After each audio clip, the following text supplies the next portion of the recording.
ಸೋನಿಯಾ ಗಾಂಧಿ ಅಂಗಳಕ್ಕೆ ಸಿಎಂ ಕುರ್ಚಿ ಕಲಹ ಹೋಗಿದೆ. ಶನಿವಾರವೇ ನಿರ್ಧಾರ ಆಗುತ್ತಾ ಸಿಎಂ ಡಿಸಿಎಂ ಭವಿಷ್ಯ?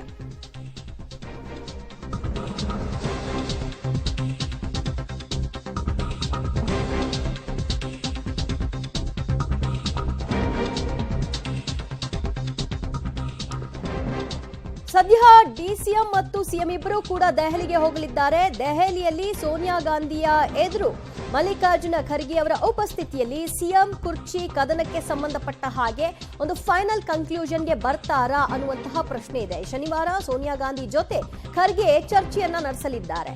ಶನಿವಾರ ಕಾಂಗ್ರೆಸ್ ಸಂಸದೀಯ ಮಂಡಳಿಯ ಸಭೆ ಸಹ ಇದೆ. ಆ ಸಭೆಯಲ್ಲಿ ರಾಜ್ಯ ವಿಚಾರ ಪ್ರಸ್ತಾಪ ಆಗುತ್ತಾ ಅನ್ನುವಂತಹ ಪ್ರಶ್ನೆ ಕೂಡ ಮನೆ ಮಾಡಿದೆ. ಈ ವೇಳೆಯಲ್ಲೇ ಅವರು ಪ್ರಸ್ತಾಪಿಸಬಹುದು ಅಂತ. ಬಳಿಕ ನಾಯಕತ್ವ ಬದಲಾವಣೆಯ ಭವಿಷ್ಯವೂ ಕೂಡ ನಿರ್ಧಾರ ಆಗುವ ಸಾಧ್ಯತೆ.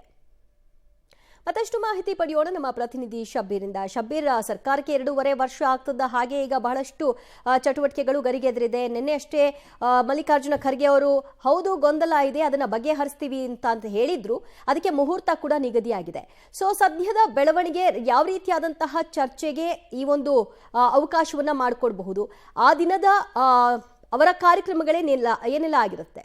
ನೋಡಿ, ಸೋನಿಯಾ ಗಾಂಧಿ ಅವರು ಸದ್ಯಕ್ಕೆ ಹೊರಗಡೆ ಇದ್ದಾರೆ. ಅವರು ನಾಳೆ ಸಂಜೆ ಅಷ್ಟೊತ್ತಿಗೆ ದೆಹಲಿಗೆ ಬರ್ತಾರೆ. ಶನಿವಾರ ಕಾಂಗ್ರೆಸ್ನ ಸಂಸದೀಯ ಮಂಡಳಿ ಸಭೆ ಇದೆ. ಯಾಕೆ ಅಂದ್ರೆ 1ನೇ ತಾರೀಕಿಂದ ಸಂಸತ್ ಅಧಿವೇಶನ ನಡೀತಾ ಇರುವಂತಹ ಹಿನ್ನೆಲೆಯಲ್ಲಿ ಅದರ ಪೂರ್ವಭಾಗಿಯಾಗಿ ಒಂದು ಸಭೆಯನ್ನ ಕರೆದಿರುವಂತದ್ದು. ಈ ಸಭೆಯಲ್ಲಿ ಮುಖ್ಯವಾಗಿ ಎಲ್ಲ ಸಂಸದರುಗಳು ಕೂಡ ಭಾಗಿಯಾಗಿರ್ತಾರೆ. ಪಾರ್ಲಿಮೆಂಟ್ ನಲ್ಲಿ ಹೋರಾಟಗಳನ್ನ ಹೇಗೆ ರೂಪಿಸಬೇಕು ಅನ್ನುವಂಥದ್ರ ಬಗ್ಗೆ ಚರ್ಚೆಗಳಾಗುತ್ತೆ. ಈ ಸಭೆ ಮುಕ್ತಾಯ ಆದ ಬಳಿಕ ಎಐಸಿಸಿ ಅಧ್ಯಕ್ಷ ಮಲ್ಲಿಕಾರ್ಜುನ್ ಖರ್ಗೆ ಅವರು ಸೋನಿಯಾ ಗಾಂಧಿ ಅವರ ಜೊತೆಗೆ ಚರ್ಚೆಗಳನ್ನು ಮಾಡುವಂತಹ ಸಾಧ್ಯತೆಗಳಿದಾವೆ. ಮುಖ್ಯವಾಗಿ ಇವತ್ತು ಮತ್ತೆ ನಾಳೆ 2 ಹಂತದಲ್ಲಿ ರಾಹುಲ್ ಗಾಂಧಿ ಅವರ ಜೊತೆಗೆ ಖರ್ಗೆ ಅವರು ಚರ್ಚೆ ಮಾಡಬಹುದಾದಂತಹ ಸಾಧ್ಯತೆಗಳಿದಾವೆ.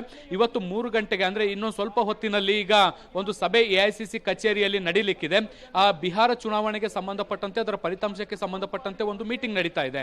ಈ ಮೀಟಿಂಗ್ ಆದ ಬಳಿಕ ರಾಹುಲ್ ಗಾಂಧಿ ಅವರ ಜೊತೆಗೆ ಮಲ್ಲಿಕಾರ್ಜುನ್ ಖರ್ಗೆ ಅವರು ಒಂದು ಅನೌಪಚಾರಿಕ ಸಭೆಯನ್ನು ಕೂಡ ನಡೆಸ್ತಾ ಇದ್ದಾರೆ. ಇದರಲ್ಲಿ ರಾಜ್ಯದ ವಿಚಾರಗಳ ಬಗ್ಗೆ ಚರ್ಚೆಗಳು ಕೂಡ ಆಗುತ್ತೆ. ವೇಣುಗೋಪಾಲ್ ಮತ್ತೆ ಸುರ್ಜೇವಾಲಾ ಕೂಡ ಇರ್ತಾರೆ ಅನ್ನುವಂತಹ ಮಾಹಿತಿಗಳು ಕೂಡ ಇದಾವೆ. ಸೊ ಹೀಗಾಗಿ ಒಂದು ಔಪಚಾರಿಕ ಮಾತುಕತೆ ನಡೀಬೇಕಾದಂತಹ ಸಂದರ್ಭದಲ್ಲಿ ರಾಜ್ಯದಲ್ಲಿ ನಡೀತಿರುವಂತಹ ವಿದ್ಯಮಾನಗಳೇನು ಮತ್ತೆ ಯಾವ ರೀತಿಯಾದಂತಹ ನಿರ್ಧಾರಗಳನ್ನು ತೆಗೆದುಕೊಳ್ಬೇಕು ಅನ್ನುವಂಥದಕ್ಕೆ ಸಂಬಂಧಪಟ್ಟಂತೆ ಒಂದು ಪ್ರಾಥಮಿಕ ಹಂತದ ಚರ್ಚೆಗಳಾಗಬಹುದಾದಂತಹ ಸಾಧ್ಯತೆಗಳಿದಾವೆ. ಇದಾದ ಬಳಿಕ ವಿಸ್ತೃತವಾಗಿ ನಾಳೆ ಒಂದು ಸಭೆಯನ್ನ ಮಲ್ಲಿಕಾರ್ಜುನ್ ಖರ್ಗೆ ಅವರ ನಿವಾಸದಲ್ಲೇ ನಡೆಸಬಹುದಾದಂತಹ ಸಾಧ್ಯತೆಗಳು ಕೂಡ ಇದಾವೆ.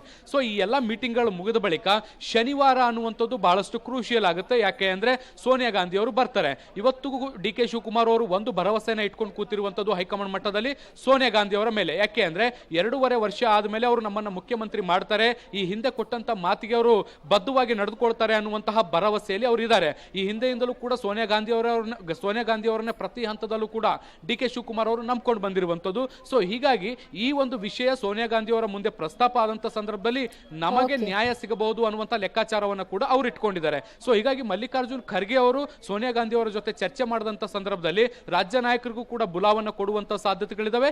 ಈ ಸಂದರ್ಭದಲ್ಲಿ ಎಲ್ಲಾ ನಾಯಕರನ್ನ ಸಮ್ಮುಖದಲ್ಲಿ ಇಟ್ಕೊಂಡು ಒಂದು ಅಂತಿಮ ತೀರ್ಮಾನಕ್ಕೆ ಕೂಡ ಬರುವಂತ ನಿರೀಕ್ಷೆಗಳು ಕೂಡ ಇದಾವೆ. ಹೀಗಾಗಿ ಶನಿವಾರ ಮತ್ತೆ ಭಾನುವಾರ ದೆಹಲಿಯಲ್ಲಿ ನಡೀಬಹುದಾದಂತಹ ಸಭೆಗಳೇನಿದಾವೆ ಅದು ಸಾಕಷ್ಟು ಪ್ರಾಮುಖ್ಯತೆಯನ್ನು ಪಡ್ಕೊಂಡಿರುವಂತದ್ದು. ಮತ್ತೆ ಅಂತಿಮವಾಗಿ ಯಾರು ಮುಖ್ಯಮಂತ್ರಿ ಆಗಬೇಕು ಅನ್ನುವಂಥದ್ದನ್ನ ಕೂಡ ನಿರ್ಧಾರ ಮಾಡುತ್ತೆ. Divya. Okay Shabbir, thank you ನಿಮ್ಮೆಲ್ಲ ಮಾಹಿತಿಗೆ. ಸದ್ಯ ಡಿ.ಕೆ. ಶಿವಕುಮಾರ್ ಅವರು ತಾನು ಪಕ್ಷಕ್ಕೆ ಎಷ್ಟೆಲ್ಲ ತ್ಯಾಗ ಮಾಡಿದ್ದೀನಿ, ಎಷ್ಟು ಶಿಸ್ತಿನಿಂದ ನಾನು ಇದ್ದೀನಿ, ಹೈಕಮಾಂಡ್ ನಾಯಕರ ಒಂದು ವಿಶ್ವಾಸವನ್ನ ಈ ಸಂದರ್ಭದಲ್ಲಿ ತಾನು ಗಳಿಸ್ತೀನಿ ಅನ್ನುವಂತಹ ವಿಶ್ವಾಸದಲ್ಲಿದ್ದಾರೆ.